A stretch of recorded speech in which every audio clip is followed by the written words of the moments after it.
महाराष्ट्र की राजनीति से इस वक्त की बड़ी खबर आप तक पहुंचा दे। शरद पवार और छगन भुजबल के बीच में मुलाकात हुई है। शरद पवार के घर पर बताया जा रहा है कि यह मुलाकात हुई। शरद पवार का साथ छोड़ने के बाद दोनों नेताओं के बीच दरअसल ये पहली बार मुलाकात हुई है। और इस बीच खबर यह भी है कि छगन भुजबल से 1.5 घंटे तक शरद पवार नहीं मिले, यानी कि छगन भुजबल को करीब 1.5 घंटे तक का इंतजार करना पड़ा ताकि वो शरद पवार से मुलाकात कर सके। और आखिरकार 1.5 घंटे बाद शरद पवार ने 30 मिनट यानी कि करीब आधे घंटे तक छगन भुजबल से बातचीत की। ये मुलाकात यहाँ पर हुई है, लेकिन बेहद खास ये मुलाकात यहाँ पर मानी जा रही है क्योंकि महाराष्ट्र की राजनीति में जो ये दो चेहरे हैं यकीनन इन पर नजर रहती है। और ऐसे में जो मुलाकात यहाँ पर 30 मिनट की यहाँ पर जो सामने आई है, क्या कुछ खास इस मुलाकात में रहा, क्या कुछ मजबूती या फिर 1.5 घंटे का जो इंतजार था उसने नाराजगी बढ़ाई, अभी फिलहाल सस्पेंस बरकरार है। लेकिन इतना कहा जा सकता है कि शरद पवार और छगन भुजबल क्या साथ साथ आएंगे, अब इस पर प्रश्न चिन्ह खड़ा हो गया है क्योंकि जो मुलाकात यहाँ पर 30 मिनट की आई है उससे अंदेशा यही लगाया जा रहा है। और अगर ऐसा होता है तो जाहिर सी बात है कि सियासत का एक बार फिर एक नया पन्ना कुछ इस तरह से साथ साथ देखने को मिलेगा। राहें जहां अलग हुई थी उसके बाद एक बार फिर से एक होती नजर आ रही है। हालांकि अभी कोई आधिकारिक तौर पर मुहर नहीं लगी है सियासत के लिहाज से। विवेक गुप्ता हमारे सहयोगी ज्यादा जानकारी के साथ। विवेक, क्या कहा जा सकता है, अलग राहें हुई फिर मिल रही हैं, प्रश्न चिन्ह बरकरार है या कुछ सस्पेंस हटा माना जा सकता है?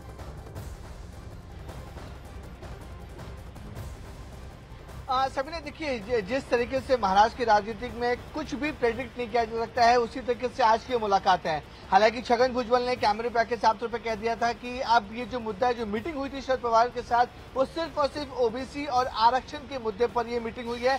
कोई भी राजनीतिक हलचल को लेकर ये मीटिंग नहीं हुई है। हालांकि उस पर देखिए छगन भुजबल ने साफ तौर पे ये भी कहा है कि बिना किसी अपॉइंटमेंट के वो डायरेक्ट सिल्वर ओक कहने यानी कि जो शरद पवार का बंगलो है वहां पे पहुंच गए।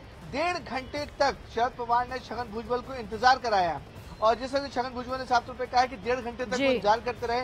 उनको जानकारी मिली कि शरद पवार की तबीयत ठीक नहीं है, वो सो रहे हैं, उनको डिस्टर्ब नहीं करना चाहते थे। लेकिन शरद पवार उठे और आधे घंटे तक दोनों नेताओं की बातचीत हुई। क्या बातचीत हुई बंद कमरे में ये किसी को नहीं पता, लेकिन छगन भुजबल जब बाहर आए उन्होंने अपने दफ्तर में मीडिया वालों को बुलाया और साफ तौर पे कहा कि राजनीतिक इस पे कोई बातचीत नहीं हुई है, लेकिन आरक्षण का मुद्दा जो महाराष्ट्र में है, ओबीसी की बात करें या फिर मराठा उसकी बात करें, इन आरक्षण को लेकर, इन मुद्दों को लेकर शरद पवार से बात हुई है ताकि वो सरकार का साथ दें और जो ओबीसी का बवाल जो चल रहा है उसको लेकर शरद पवार अपना पक्ष रखें और सरकार जो बोल रही है उसके साथ काम करें। तो ये सब मुद्दे थे जो बातचीत करके छगन भुजबल ने साफ तौर पे कहा। लेकिन सभी ने देखिए, मैं आपको बार-बार बोल रहा हूँ, लेकिन विवेक 1.5 घंटे का इंतजार भी यहाँ पर जिस तरह से करवाया गया और उसके बाद 30 मिनट का की जो ये बातचीत यहाँ पर रही या मुलाकात यहाँ पर रही है, क्या ये कहा जा सकता है क्योंकि ये वही सियासी रंग है जहाँ पर दोस्ती जो है वो दुश्मनी में और दुश्मनी जो है दोस्ती में तब्दील होते हुए बहुत ज्यादा देर नहीं लगती है?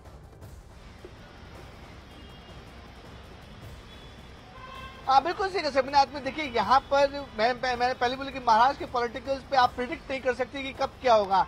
छगन भुजबल जो एक समय शरद पवार के बहुत खास माने जाते थे, लेकिन उन्हीं छगन भुजबल ने शरद पवार को धोखा दिया और अजीत पवार गुट में शामिल हो गए। अजीत पवार जब सरकार में आए तो उन्हें डिप्टी सीएम बना दिया गया और छगन भुजबल को एक बड़ा नेता बना दिया। लेकिन देखिए ऑल ऑफ सडन जब आरक्षण का मुद्दा सामने आया है और लोकसभा में जिस तरह से रिजल्ट आए उसको लेकर अब विधानसभा की पूरी तैयारी हो रही है, तो बहुत सारी प्रेडिक्शन हो रही है कि आखिरकार Chhagan Bhujbal all of sudden क्यों शरद पवार से मिलने चले गए, वो भी बिना किसी अपॉइंटमेंट के। शरद पवार ने कोई अपॉइंटमेंट नहीं दिया था, सीधे उनके बंगले पहुंच के 1.5 घंटे तक वो बंगले पे इंतजार करते हैं। फाइनली आधे घंटे तक दोनों की मुलाकात होती है और जो सूत्रों से जानकारी मिल रही है कि ये मुलाकात सिर्फ और सिर्फ शरद पवार और छगन भुजबल के बीच हुई थी। उसके बाद जब बहुत सारी मीडिया के सवाल सामने आ गए कि आखिरकार ये मुद्दा क्या है, किस मुद्दे में बातचीत हुई, तो छगन भुजबल ने बाहर आकर मीडिया से बातचीत की। उन्होंने कहा कि कोई भी राजनीतिक पॉलिटिकल मीटिंग नहीं है, ये सिर्फ और सिर्फ महाराष्ट्र में जो आरक्षण का मुद्दा है। ठीक विवेक, पूरी डिटेल आपके जरिए यहाँ पर आई है, लेकिन फिर भी क्योंकि महाराष्ट्र की सियासत में पासा कभी भी पलट जाता है, नजर बनाए रखेगा। फिलहाल शुक्रिया तमाम